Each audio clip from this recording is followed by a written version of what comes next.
Hello everyone, welcome back to our YouTube channel crafted class. ठीक है, अपने इस यूट्यूब चैनल क्राफ्टेड क्लास में आपको मैं फिर से स्वागत करता हूँ। ठीक, तो टाइम को वेस्ट ना करते हुए, जैसे कि हर बार मैं डायरेक्टली अपने पॉइंट पर आता हूँ, वैसे इस बार भी अपने पॉइंट पर आते हैं।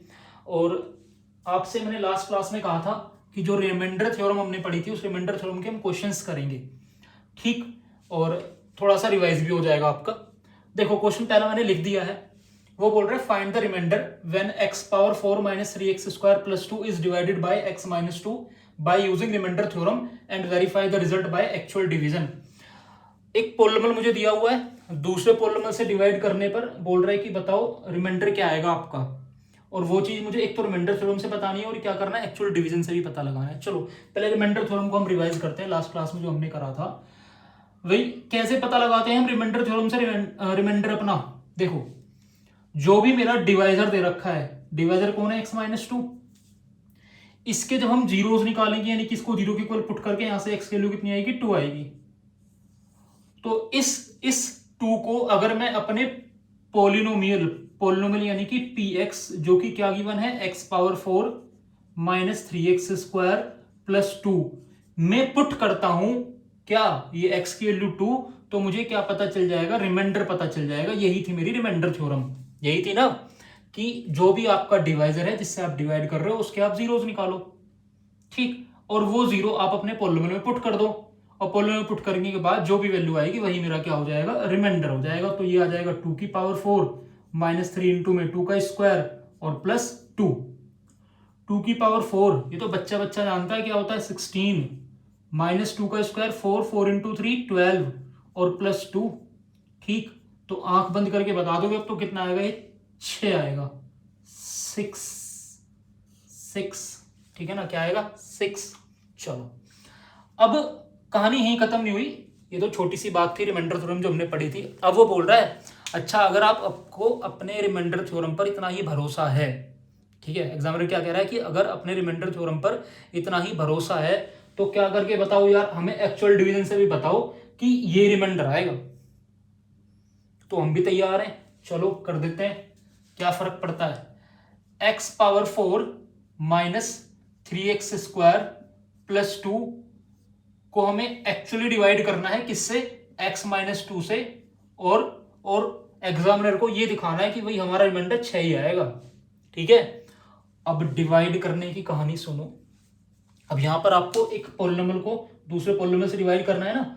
तो वैसे तो आपने सीखा होगा प्रीवियस क्लासेस में, लेकिन जिसने नहीं सीखा है वो प्लीज यहां पर अच्छी तरीके से कंसंट्रेट करना। ठीक है, एक बारी में ना समझ में आए वापस से थोड़ा सा पीछे जाना, फिर से वीडियो को प्ले करना। दूसरी बारी में ना आए फिर वापस से थोड़ा सा पीछे जाना, फिर से वीडियो को प्ले करना। लेकिन ऐसी कोई ताकत नहीं है जो आपको 2-3 बार रिवाइज करने के बाद ना समझा सके। ठीक है ना, बिल्कुल आपको बहुत अच्छी तरीके से समझ में आ जाएगा, ये मेरी गारंटी है। ठीक है, चलो, जब किसी पोलिनोमियल को दूसरे पोलिनोमियल से डिवाइड करते हैं ना, तो पहली बात तो ये कि जो हमारा डिविडेंड है, यानी कि जिसको डिवाइड कर रहे हैं, उसकी डिग्री को देखो, और जिससे हम डिवाइड कर रहे हैं जो हमारा डिवाइजर है उसकी डिग्री को देखो। जो डिवाइजर की डिग्री है ना, डिवाइजर की डिग्री, वो डिविडेंड की डिग्री के या तो बराबर होगी या उससे कम होगी। ठीक है, जब तक डिग्री बराबर होगी या उससे कम होगी तब तक ही हम डिवाइड कर सकते हैं। अगर डिवाइजर की डिग्री ज्यादा होगी फिर हम डिवाइड नहीं कर सकते। ठीक है ना, जैसे कि किसी नंबर को हम छोटे नंबर से डिवाइड करते हैं तो हमारा आंसर आ जाता है। आप कहोगे कि हम तो क्या कर लेते हैं, बड़े नंबर से भी डिवाइड कर लेते हैं, लेकिन वहां तो नंबर है ना। बड़े नंबर से आप छोटे नंबर को डिवाइड करोगे, आपका आंसर आ जाएगा, 1 से छोटा आ जाएगा। ठीक है ना, 0 पॉइंट समथिंग आ जाएगा। लेकिन ये पोलिनोमियल की बात हो रही है बेटा, किसकी बात हो रही है, पोलिनोमियल की। तो पोलिनोमियल के केस में आप देखना, जो आपका डिवाइजर है उसकी डिग्री डिविडेंड से या तो छोटी होगी या उसके बराबर होगी, तब तक आप डिवाइड कर सकते हो। दूसरा, कि आपको डिवाइड करने में दिक्कत ना हो, स्मूथली आपका काम चलता रहे, तो आप अपने पोलिनोमियल्स को क्या करना, डिक्रीजिंग डिग्री में लिखना। किस में लिखना, डिक्रीजिंग डिग्री ऑफ वेरिएबल्स में। कैसे, जैसे कि यहां पर साफ साफ लिखा हुआ है कि x की पावर 4 है, x की पावर 2 है, यहाँ कुछ नहीं है तो x की पावर 0 है, तो पावर्स डिक्रीज होती हुई लिखी हुई है, स्टैंडर्ड फॉर्म में है। और यहाँ पे देखो x की पावर 1 है और 2 के साथ कुछ नहीं है, तो मतलब x की पावर 0, तो ये भी डिक्रीजिंग ऑर्डर में है। तो ये जरूर लिख लेना। कभी कभी आगे पीछे भी लिखा होता है, मान लिया उसने 2 पहले लिख दिया, फिर माइनस 3x स्क्वायर लिख दिया, फिर x की पावर 4 लिख दिया, तो आप उसको सीधा करके लिख लेना। ठीक, अब डिवाइड करने की शुरू करो। जब हम डिवाइड करना शुरू करेंगे ना, तो आपको अपने डिवाइजर की फर्स्ट टर्म को देखना है और अपने डिविडेंड की फर्स्ट टर्म को देखना है और उनको बनाना है सेम। कैसे सेम? कि डिवाइजर की जो फर्स्ट टर्म है उसको किससे मल्टीप्लाई करूं कि जिससे आपकी डिविडेंड की फर्स्ट टर्म आ जाए। मतलब x को मैं किसके साथ तिगड़मबाजी के लगाऊं कि मेरा x की पावर 4 आ जाए। x को किससे मल्टीप्लाई करूं कि x की पावर 4 आए, ठीक है ना। तो ये x है, ये x की पावर 4 है, तो आप कहोगे कि x क्यूब से कर दो, क्योंकि x इंटू एक्स क्यूब कितना हो जाएगा, x पावर 4 हो जाएगा। तो यहां पर x की पावर 1 है, यहां पर x की पावर 3 है। ठीक, लेकिन मल्टीप्लाई पूरे कंप्लीट डिवाइजर की करोगे इससे, तो पहले x की एक्स क्यूब के साथ करेंगे तो x की पावर 4 आएगा, इसी के नीचे लिखना क्योंकि सेम बना ही रहे हो आप। फिर -2 की जब मैं एक्स क्यूब के साथ करूंगा तो आप कहोगे -2 इंटू एक्स क्यूब आपका हो जाएगा माइनस का 2x क्यूब।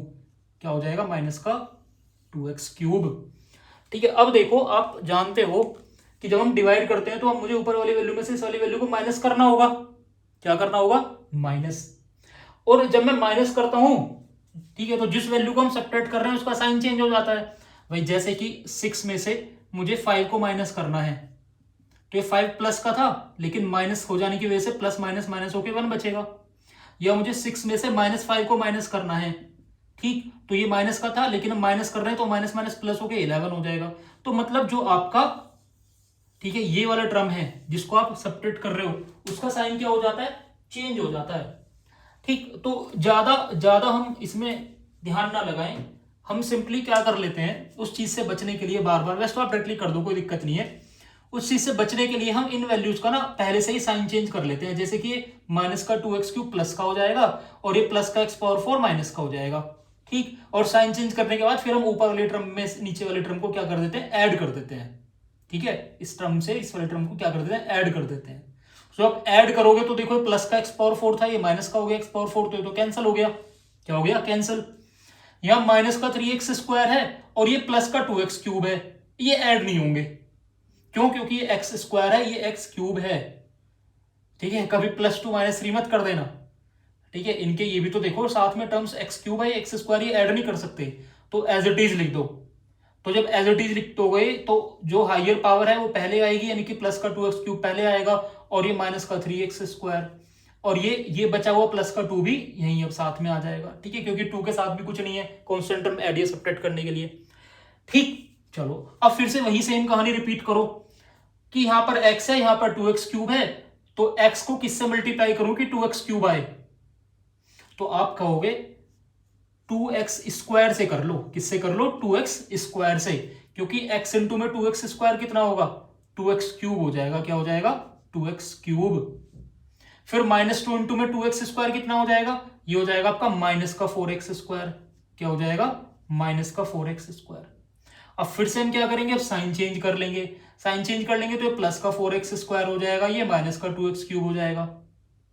फिर ऐड कर देंगे, ऐड कर देंगे तो +2x क्यूब से -2x क्यूब कैंसिल हो गया, माइनस का 3x स्क्वायर प्लस का 4x स्क्वायर। इस बार आप ऐड कर सकते हो क्योंकि दोनों के साथ x स्क्वायर है, तो प्लस का 4 और माइनस का 3 सिर्फ 1 बचेगा, तो 4 - 3 1, यानी कि सिर्फ x स्क्वायर बचेगा। क्या बचेगा? सिर्फ x स्क्वायर, और ये प्लस का 2 एज इट इज। ठीक, अब फिर से देखो कि अब मैं x की किससे मल्टीप्लाई करूं कि x स्क्वायर आए? x की किससे मल्टीप्लाई करूं कि x स्क्वायर आए? तो आप कहोगे x से कर दो। किससे कर दो? x से। तो x इंटू एक्स हो जाएगा x स्क्वायर, ठीक, और -2 इंटू एक्स हो जाएगा -2x। -2 इंटू एक्स क्या हो गया? माइनस का 2x हो गया।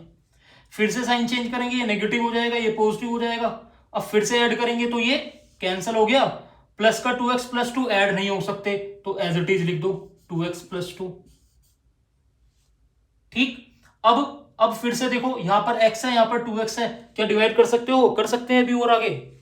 क्यों कर सकते हैं? डिग्री सेम है भाई, यहां डिग्री 1 है और यहां भी डिग्री 1 है, तो अभी तो कर सकते हैं ना आगे और। तो अब देखो x से किसकी मल्टीप्लाई करूं कि 2x आए? तो अब आप कहोगे सर 2 से कर दो। किससे कर दो? 2 से। तो x इंटू 2 2x, और -2 इंटू 2 माइनस का 4। अब हम साइन चेंज करेंगे, ये नेगेटिव हो जाएगा, ये पॉजिटिव हो जाएगा, ये तो हो गया कैंसल, और ये 2 + 4 क्या आ गया? 6 आ गया। अब और आगे कर सकते हो डिवाइड? नहीं कर सकते, क्योंकि अब यहां पर डिग्री हो चुकी है 0। कुछ नहीं है, मतलब x की डिग्री की पावर कितनी, 0, और यहाँ पर डिग्री है मेरी 1, तो अब x माइनस 2 से 6 को डिवाइड नहीं कर सकते, तो इसका मतलब जो बच गया वो आपका शेषफल यानी कि रिमाइंडर है। ठीक है, क्या बोलते हैं हिंदी में, शेषफल। क्या है ये, रिमाइंडर, रिमाइंडर, क्या है ये, रिमाइंडर।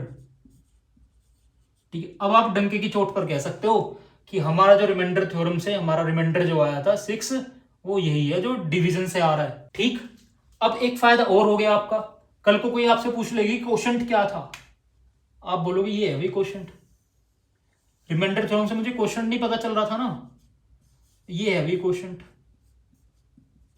क्वोशंट रिमाइंडर ये है ही, डिवाइजर और डिविडेंड आपको पता ही था।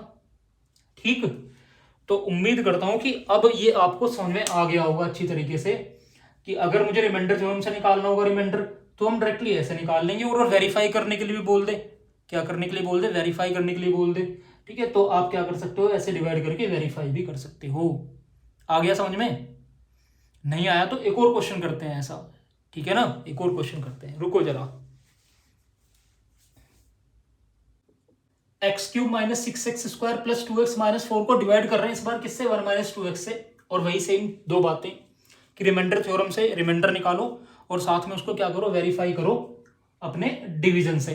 ठीक, चलो पहले रिमाइंडर थ्योरम से निकालते हैं। तो रिमाइंडर थ्योरम से निकालने के लिए मैंने आपसे कहा था कि जिससे आप डिवाइड कर रहे हो आप उसके जीरोस निकाल लो। तो 1 माइनस 2x से आप डिवाइड कर रहे हो तो इसके जीरोस निकालने के लिए जीरो के इक्वल रखेंगे। ठीक है, यहाँ से 1 इक्वल टू 2x हो जाएगा, और 2 धरा के 1 के कोन में x की वैल्यू आ जाएगी 1/2, ये इसका जीरो है। ठीक, तो अपने पोलिनोमियल के अंदर, अपने पोलिनोमियल के अंदर जहां जहां पे x है वहां वहां पर 1/2 पुट कर दो तो आपका रिमाइंडर आ जाएगा। तो ये हो जाएगा 1/2 का क्यूब माइनस का 6 इंटू 1/2 का स्क्वायर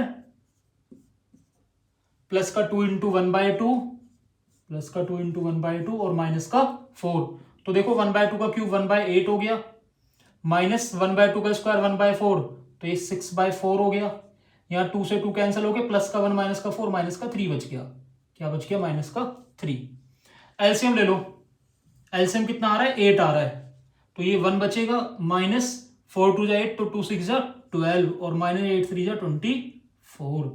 तो कितना आ गया ये, 1 माइनस 12 माइनस 11, और माइनस 11 माइनस 24 कितना होगा, माइनस का 35, तो माइनस का 35/8, ये आपका रिमाइंडर आ रहा है। अभी मैंने जानबूझकर थोड़ा सा क्वेश्चन ऐसा लिया है कि जहां पर आपको हल्की सी कैलकुलेशन करनी पड़े।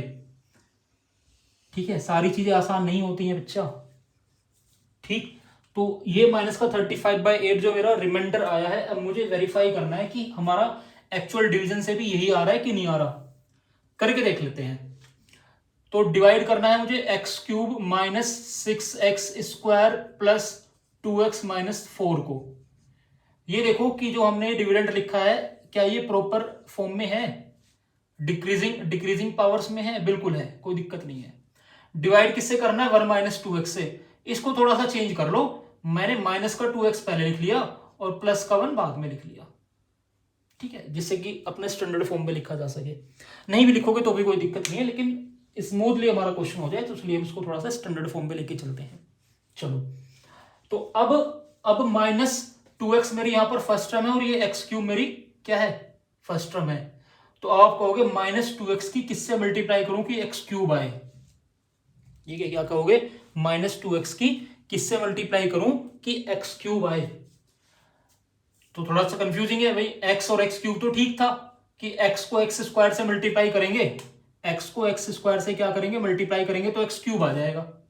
लेकिन यहां पर मुझे x क्यूब के साथ 1 चाहिए, यहां पर x के साथ क्या माइनस 2 है। ठीक है ना, यहां पर तो 1 है लेकिन चाहिए मुझे 1, लेकिन यहां पर है क्या, -2, तो -2 को हटाना है ना, तो -2 से डिवाइड कर दो, या आप ऐसे बोल सकते हो -1/2 कर दो, हट जाएगा। ठीक है, तो नहीं आया समझ में, नहीं आया तो ये देख लो कि वही -2x को किससे मल्टीप्लाई करें जिससे कि x क्यूब आ जाए, -2x को किससे मल्टीप्लाई करें, k4 किससे किससे मल्टीप्लाई करें कि मेरा x क्यूब आ जाए। तो यहां से k इक्वल टू ये माइनस का 2x उधर भेज दो तो x क्यूब अपॉन में 2x हो गया। ठीक है, तो x से एक पावर कट के 2 रह जाएगी, तो k की वैल्यू कितनी आ जाएगी, माइनस का 1/2 x स्क्वायर आ जाएगी। दिख रहा है ना, किससे करें मल्टीप्लाई, -1/2 x स्क्वायर से करो, ऐसे भी निकाल सकते हो आप चाहो तो। ठीक, पता चल गया। तो -1/2x² से मुझे क्या करना है, मल्टीप्लाई करना है। चलो करते हैं। तो माइनस का 2x इंटू -1/2x² तो मेरा प्लस का x³ मिलेगा। ठीक, और 1 को जब -1/2x² से करेंगे तो माइनस का 1/2x² ही रहेगा। फिर अब साइन चेंज कर देंगे तो ये नेगेटिव हो जाएगा और ये पॉजिटिव हो जाएगा। ये तो हो गया कैंसल। बाकी बच गया प्लस का 1/2x² और माइनस का 6। ऐड कर सकते हो, बिल्कुल कर सकते हो, x² है, ये x² है। तो +1/2 में -6 को ऐड करना है। ठीक है, +1/2 में -6 को ऐड करना है। तो कितना आएगा ये, 2 6 12, 1 - 12 कितना, -11। तो माइनस का 11/2 आएगा। कितना आएगा, माइनस का 11/2। ठीक, तो क्या आ जाएगी वैल्यू, ये वैल्यू आ जाएगी आपकी -11/2x²। बाकी प्लस का 2x माइनस का 4 आप एज इट इज रखो, कोई दिक्कत नहीं है। ठीक है, आ रही है बात समझ में। चलो अब फिर से कि अब -2x की किससे मल्टीप्लाई करूं कि माइनस का 11/2x² आ जाए। तो फिर से वही किससे करें मल्टीप्लाई, तो -2x की किससे मल्टीप्लाई करें, के, कि जिससे कि माइनस का 11/2x² आ जाए। निकाल लो वैल्यू, इसको उधर भेज दो। तो k इक्वल टू -11/2x², और ये माइनस का 2x इसके अपोन में आ जाएगा। तो नेगेटिव से नेगेटिव कट गया, ये 2 इसके साथ ही आ जाएगा 11/4, और x²/x क्या बचेगा, x बचेगा, यानी कि 11/4x से मल्टीप्लाई करनी पड़ेगी। किससे करनी पड़ेगी, 11/4x से। चलो कर देते हैं। माइनस है, कोई दिक्कत ही नहीं है, हमने तो निकाल लिया ना। कैसा आया था 11/4x, प्लस का आया था। तो प्लस का 11/4x से मल्टीप्लाई करेंगे, तो जिससे कि मेरा क्या मिल जाएगा, 11/2 माइनस का x² मिल जाएगा। ठीक, और बाकी जब 1 को करेंगे 11/4x से, तो ये रहेगा 11/4x। फिर से साइन चेंज कर देते हैं, ये प्लस हो जाएगा, ये माइनस हो जाएगा, ये कैंसिल हो जाएगी वैल्यू। बाकी बच गया प्लस का 2x और माइनस का 11/4x। तो ऐड कर सकते हो, बिल्कुल कर सकते हो, x है। तो प्लस का 2 और माइनस का 11/4 कितना आएगा आपका, 4 2 8, 8 - 11 कितना, माइनस का 3। तो माइनस का 3/4x आ रहा है। कितना आ रहा है, माइनस का 3/4x। और ये माइनस का 4 एज इट इज, क्योंकि कॉन्स्टेंट टर्म के साथ कुछ है ही नहीं अभी। बेटा बात आ रही है समझ में, हल्की सी कैलकुलेशन दे दी है। अब माथे में पसीना मत ले आना, ठीक है, थोड़ी सी कैलकुलेशन ही तो है, क्वेश्चन ऐसे आते हैं, इतना तो कर ही सकते हो।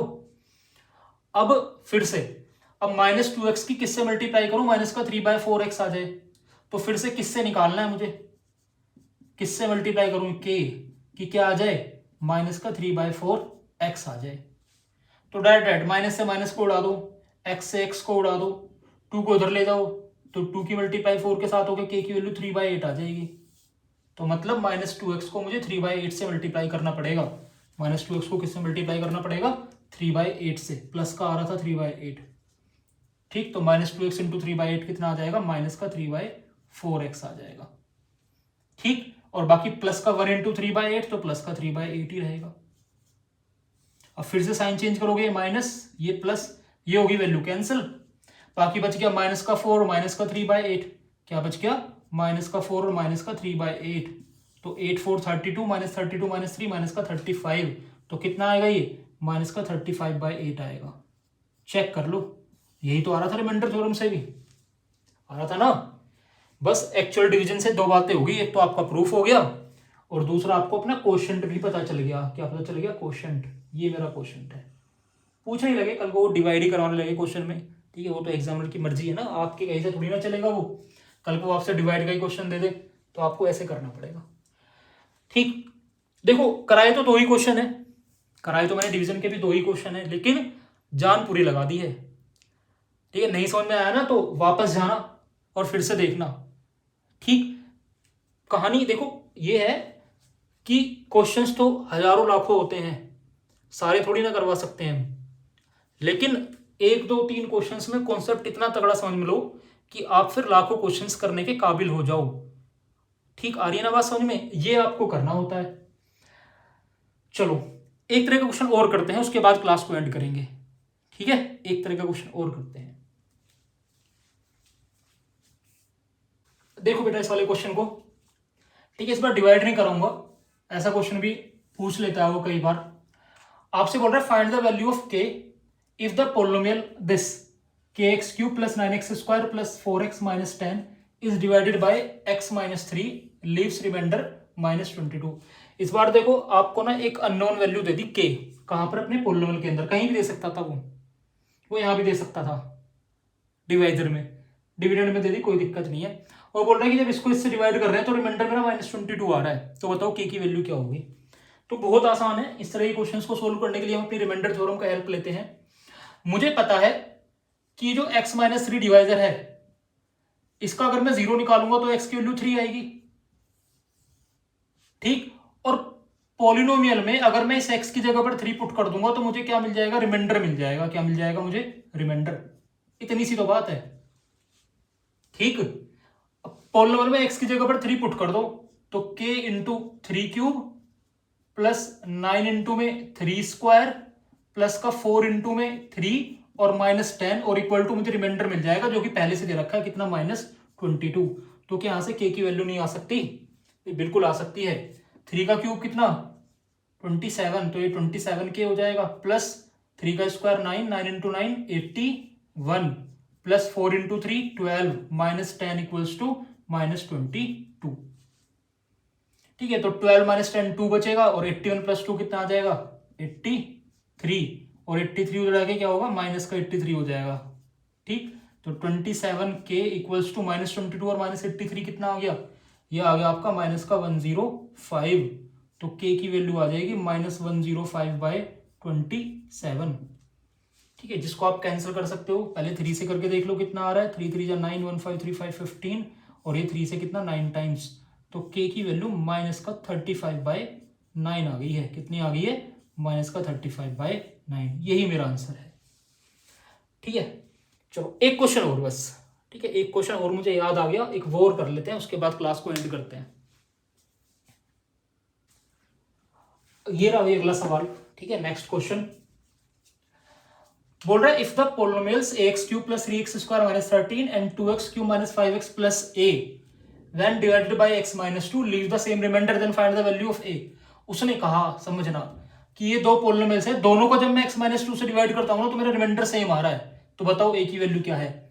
तो आप समझ चुके हो लगभग कहानी क्या है, कि ये जो एक पोलिनोमियल है ax³ प्लस का 3x² - 13, ठीक, और दूसरा जो पोलिनोमियल है 2x³ - 5x + a, इन दोनों को ही हम डिवाइड कर रहे हैं x - 2 से।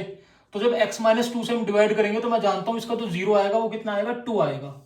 इसका 0 क्या आएगा? 2 आएगा, x = 2, ठीक। और x = 2 पर मुझे इसका रिमाइंडर मिलेगा। x = 2 पर मुझे क्या मिलेगा? इसका रिमाइंडर मिलेगा। और इसका रिमाइंडर भी किस पे मिलेगा? x = 2 पर मिलेगा, क्योंकि दोनों को ही हम x - 2 से डिवाइड कर रहे हैं। तो देखो a × में 2 का क्यूब डायरेक्टली मैं 8a लिख रहा हूं, प्लस 2 का स्क्वायर कितना होगा? 4, और 4 × 3 12 और -13, तो ये आ जाएगा 8a - 1। यहां पर भी 2 का क्यूब कितना? 8, 8 × 2 16, माइनस का 5 × 2 10 और प्लस a, तो यहां से वैल्यू आ जाएगी 6 + a। क्या आ जाएगी? 6 + a। सिंपल था भाई। 2 मैंने यहां भी पुट किया, इस वाले पोलिनोमियल में पुट किया, और दोनों पोलिनोमियल में जब मैं x की वैल्यू 2 पुट करूंगा तो दोनों में ही मुझे क्या मिलेगा? रिमाइंडर मिलेगा, क्योंकि दोनों को ही आप किससे डिवाइड कर रहे हो? x - 2 से डिवाइड कर रहे हो। और क्वेश्चन के अकॉर्डिंग आपसे बोल रहा है कि दोनों रिमाइंडर आपके सेम है, यानी कि 8a - 1 को किसके इक्वल रख दो? 6 + a के इक्वल रख दो, आपका आंसर आ जाएगा, ठीक है। इस a को इधर लेके आओगे तो 8a - a हो गया, और इस 1 को उधर ले जाओगे तो 6 + 1 हो गया, ये 7a और ये 7, तो 7 7 को उड़ा देगा 1 टाइम, तो a की वैल्यू कितनी आ गई? 1 आ गई। ये आपका आंसर है, ठीक है। तो क्वेश्चन की लैंग्वेज के अकॉर्डिंग वो कुछ भी क्वेश्चन इस तरीके से पूछ सकता है, आपको बस कॉन्सेप्ट पता होना चाहिए। और उम्मीद करता हूं ये जो मैंने आपको 3-4 क्वेश्चंस कराए हैं इससे आपको कॉन्सेप्ट क्लियर हो गया होगा रिमाइंडर थ्योरम का और डिवीजन का, ठीक है। तो आज की क्लास को फिर से यहीं पर एंड करते हैं, और जैसे कि मैं हर बार बोलता हूँ, फिर से बोल रहा हूँ कि जो बच्चे अभी जुड़ रहे हैं वो प्लीज़ वीडियो के डिस्क्रिप्शन में जाना, और डिस्क्रिप्शन में आपको पूरी की पूरी पोलिनोमियल्स की प्लेलिस्ट की लिंक मिलेगी, उस लिंक पे क्लिक करना और स्टार्टिंग से पोलिनोमियल्स को देखना शुरू करना, ठीक है। ये मेरी गारंटी है, आपको चीज़ें बहुत अच्छे तरीके से क्लियर हो जाएंगी, और अगर हो जाती हैं तो प्लीज़ कमेंट करके बताया करो, ठीक है ना, थोड़ा सा मोटिवेशन मिलेगा मुझे भी। बाकी अगले एपिसोड की बात करते हैं नेक्स्ट क्लास में। बेटा नेक्स्ट क्लास में मैं आपको पढ़ाने वाला हूँ फैक्टर थ्योरम, और थोड़ा सा मैंने आपको बताया भी था, ठीक है, थोड़ा सा मैंने आपको बताया भी था कि जो फैक्टर थ्योरम है वो एक्चुअल में क्या है, रिमाइंडर थ्योरम का अपोजिट ही है। तो इसको हम अगली क्लास में देखेंगे। तो तब तक के लिए bye bye, take care, Tata.